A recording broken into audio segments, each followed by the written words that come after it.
Well, hey, you guys. Last week's video was about helping us learn how to deal with data. You ended up building some box plots based on the data that we collected with our biome jars and the FAST plants. I'd like to just do an introduction to a little bit more statistical analysis with you this week. And so this is a really simple introduction. And if you want to do some more statistics at the end of the video, you're welcome to do that. But just have your notebooks out, take some notes as we go through this. So here's a little bit more about more statistics. This is a data set that I've generated of plants, fast plants, on the left-hand side that have been grown under natural light, and then another data set on the right-hand side of plants that were grown under artificial light. So as you recognize from our attempt to grow fast plants, they really do grow best under artificial white light, where they get that light all 24 hours of the day. And I actually just made up this data just to give you an idea of how we can work through some of the statistics. We know from last session, one of the things we can do with that data is to create a box plot. I've done that with the online box plot generator, and I've kept the X scale exactly the same. So it goes from 40 up to 66.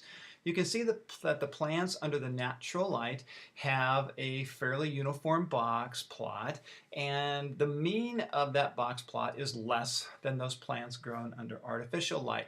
If I pop the means up there for you, you can see that the mean of the natural light is about 52.9 centimeters, and the mean for the artificial light is 55.3 centimeters. That's not a whole lot of difference, but the question becomes then, is that a significant difference in terms of statistics? So we want to know if there's a statistical difference between those means. In order to do that, we create what's called a null hypothesis.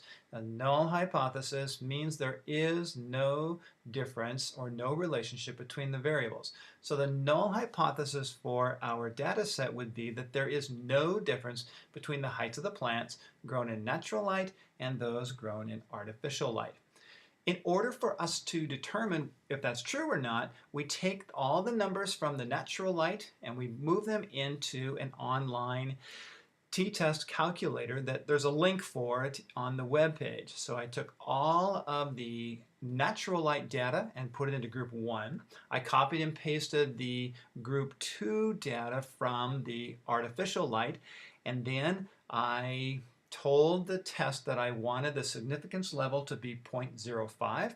I wanted it to be a two-tailed test, and then when I hit calculate the p-values, it gives me a p-value of 0.036, and then the program tells me that the result is significant with a p-value of less than 0.05. What that means is we can throw out the null hypothesis because we have determined at a 95% confidence rate that we can reject the null hypothesis and we can accept an alternative hypothesis. And in this case, the alternative hypothesis is that there is a significant difference between the means of plants grown under artificial light compared with those grown under natural light. So that adds to our ability to state with confidence that our evidence has some rigor and some power to it. So if you want to do some of this on your own, on the web page you have links to a data set, and you have also a link to a t-test calculator like you saw on this page right here. In this particular case, this is a very, very small data set of insect sprays. There were 3 different kinds of sprays, spray A, B, and C. They were used on plants, and then people went in and they counted the number of insects that were on the plants after the spray had been used.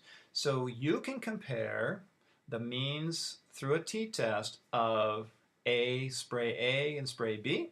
You can compare spray B and spray C, and then you can also compare A and C. So to do that, you would take all of the A numbers, go to the generator online, and you would put all of the A numbers into one of the groups. Then you would copy all of the B numbers, take those back to your online t-test calculator, paste those numbers in population 2, and then make sure that you have the calculation set up for a significance level of 0.05, and then you have a two-tailed test, and then you click the button that says calculate T and P values, and then it will tell you whether there is a significant difference or not.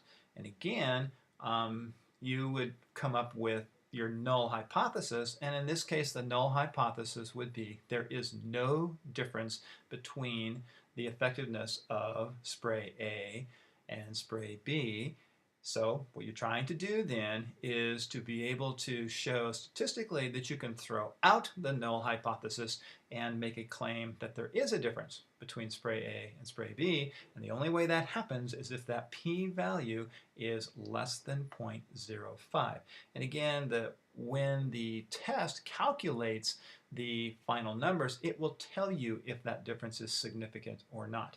So if you choose to do this, write down what test you're doing, so like spray A versus B, then go ahead and do the calculations, then write down that p-value and write down whether it was significant or not.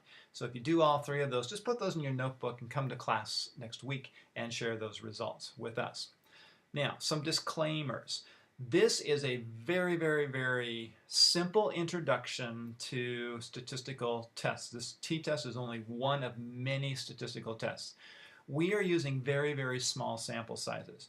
People who deal with statistics would not like what I just did because they want large sample sizes. They want hundreds and hundreds and hundreds of data points.